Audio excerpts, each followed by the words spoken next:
अस्सलाम वालेकुम स्टूडेंट्स, मैं उम्मीद करता हूं कि आप सब खैरियत से होंगे। स्टूडेंट्स, आज की इस वीडियो में मैं आपको बताऊंगा कि आप तलखीस नगारी पेपर में किस तरह से अटैम्प्ट कर सकते हैं। अगर आप एफएससी पार्ट 1 के स्टूडेंट हैं तो ये क्वेश्चन है आपका सवाल नंबर 8 बोर्ड के एग्ज़ाम में, और ये क्वेश्चन है वो 10 नंबर का है, और इसके लिए आपको जो वक्त दिया जाता है वो है 20 मार्क्स मैक्सिमम। तो इसका पहले मैं सबसे पहले आपको बता देता हूँ कि इसको आपने अटैम्प्ट किस तरह से करना है। आपके पास इस तरह से एक इबारत आएगी, ठीक है। तो आपने अब करना क्या है, उस इबारत के आपने तमाम अल्फाज को गिन लेना है एक दफ़ा से। जैसे कि ये इबारत हमारे पास आ गई है, इसी तरह आपको बोर्ड में आएगी। तो आपने करना क्या है कि अगर आप एक एक लफ्ज़ को गिनने बैठ जाएंगे तो इसमें आपको काफ़ी वक्त लग जाएगा। तो आपने करना ये है कि आपने एक लाइन के वर्ड्स काउंट कर लेने हैं।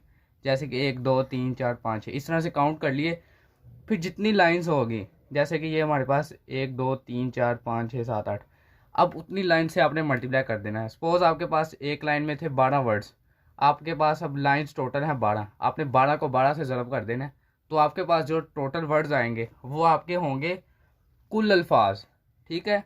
तो तलखीस में आपने करना क्या होता है, बिल्कुल आसान सा ये क्वेश्चन है। तो इसमें आपने करना ये होता है कि जो इबारत आपको दी जाती है उसका आपने 3 हिस्सा छोटा कम करके लिखना है। जैसे कि इस वर्ड्स में अब हमारे पास है, इस इबारत में 100 अल्फाज हैं, तो इसमें से जो से हमने करने हैं वो मैक्सिमम 33 से 34 वर्ड्स आपने करने हैं, ठीक है। तो इसके लिए सबसे पहले आपने इस इबारत को पढ़ना है 2 से 3 दफ़ा, बिल्कुल आराम से पढ़ना है और सोच समझ के पढ़ना है, ठीक है। तो उसमें से जो आपको लगे मुनासिब उन्वान वो आपने लिख देना। जैसे कि इस इबारत को पढ़ने के बाद हमारे पास 2 उन्वान आ जाते हैं, जैसा कि ये एक यहाँ से आ जाता है बेबुनियाद खौफ, वो हमने लिख लिया।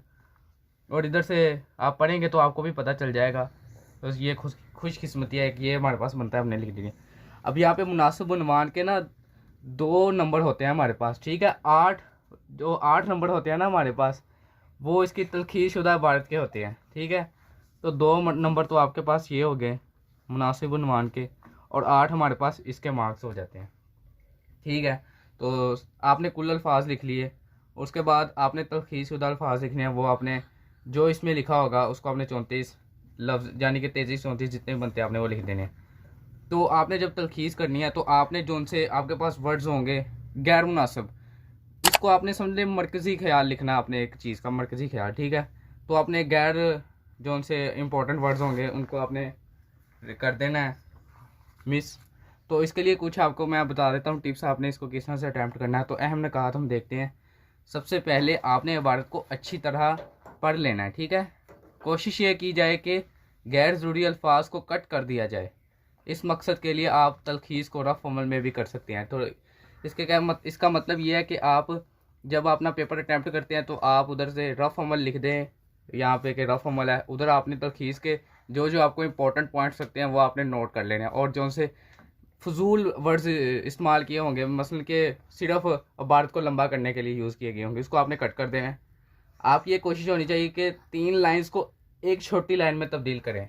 मीन्स के जैसे कि हमारे पास ये 3 लाइंस हैं, इनको आपने छोटा करके एक लाइन में बस एडजस्ट कर देना है। ऐसे सब अहम बातें लिख लें, यानी कि रफ अमल में आपने सबसे जो जो इम्पोर्टेंट बातें होंगी वो लिख लेनी है। बाद में अल्फाज की गिनती की जाए, अगर अल्फाज ज़ायद हों तो कटौती की जाए। मैंने आपको बताया था कि तलखीस का आपने तीसरा हिस्सा करना होता है।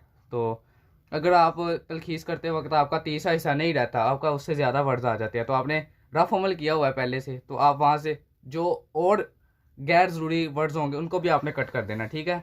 लंबी बात को छोटी करके लिखना। मसलन आपको मैं तरीका बताता हूँ कि आपने किस तरह से करना। देखें, वो सब लोग अक्ल रखते हैं, तो ये एक आपके पास फ़िक्र है, तो इसके लिए आप ये भी लफ्ज़ इस्तेमाल कर सकते हैं, बाअक्ल लोग, बासलाहियत लोग, शऊरी लोग। यानी कि एक आपने इतने ज़्यादा 5-7 वर्ड्स को आपने सिर्फ 2 वर्ड्स में कवर अप कर देना है। तो एक तो तरीका इसका ये हो गया कि आपने लंबी बात को बिल्कुल छोटा करके लिख देना, यानी कि जो गैर ज़रूरी अल्फाज होंगे उनको आपने कट कर देना है। और एक तरीका आपको मैं और बता देता हूँ जो सबसे आसान तरीका है, स्टूडेंट्स इसे तसव्वुर करते हैं। देखें, एक तरीका यह है कि आप अल्फाज को अंडरलाइन कर लें। अंडरलाइन करने का क्या मतलब, आखिर में इन अल्फाज को आपस में आपने मिला देना है और उसके बाद आपकी तलखीस शानदार हो सकती है। अब ये इसका क्या मतलब है, जैसे कि हमने ये इबारत पढ़ी है, एक शख्स रात की तारीकी में एक पहाड़ पर गिरा, गिरते वक्त उसने एक दरख्त की शाख पकड़ ली। मौत से खौफ की वजह से उसने इसे ना छोड़ा मगर थक हार कर छोड़ दिया। वो ज़मीन के नज़दीक जा गिरा, खुशकिस्मती से ज़मीन के उसके हक़ में थी, लिहाजा से कुछ भी ना हो उसकी बिला वजह खौफ रखा था। तो इसमें से जो आपको इंपॉर्टेंट वर्ड लगता है उनको आपने अंडरलाइन कर लेना है। जैसा कि हमारे पास ये एक वर्ड है, एक शख्स है, तारीखी, इसको आपने इस तरह इंपॉर्टेंट कर लेना है। पहाड़ गिरा, शाख पकड़ ली, खौफ ना छोड़ा, ज़मीन के नज़दीक गिरा, खुशकिस्मती से। इस तरह आपने इंपॉर्टेंट वर्ड कर लेने हैं। अब आपने ये जो से वर्ड्स आपने किए हैं तो इनको आपने अब लिख देना। जैसे कि एक शख्स तरीकी में पहाड़ से गिरा, उसने दरख्त की शाख पकड़ ली, मौत के खौफ से उसे ना छोड़ा, और किस्मत ज़मीन उसके नज़दीक थी, खुशकिस्मती से वो इसके हक़ में थी, उसने बिला वजह खौफ पार रखा था। तो इस तरह से आप अपनी तलखीस को कर सकते हैं। तो स्टूडेंट्स, आप तलखीस में आसानी के साथ 10 में से 10 नंबर ले सकते हैं। तो स्टूडेंट्स, अगर आपको ये वीडियो पसंद आई है तो इस वीडियो को लाइक ज़रूर करें और अपने दोस्तों के दरमियान भी ज़्यादा से ज़्यादा शेयर करें ताकि वो भी इस वीडियो से कुछ हासिल कर सके। शुक्रिया।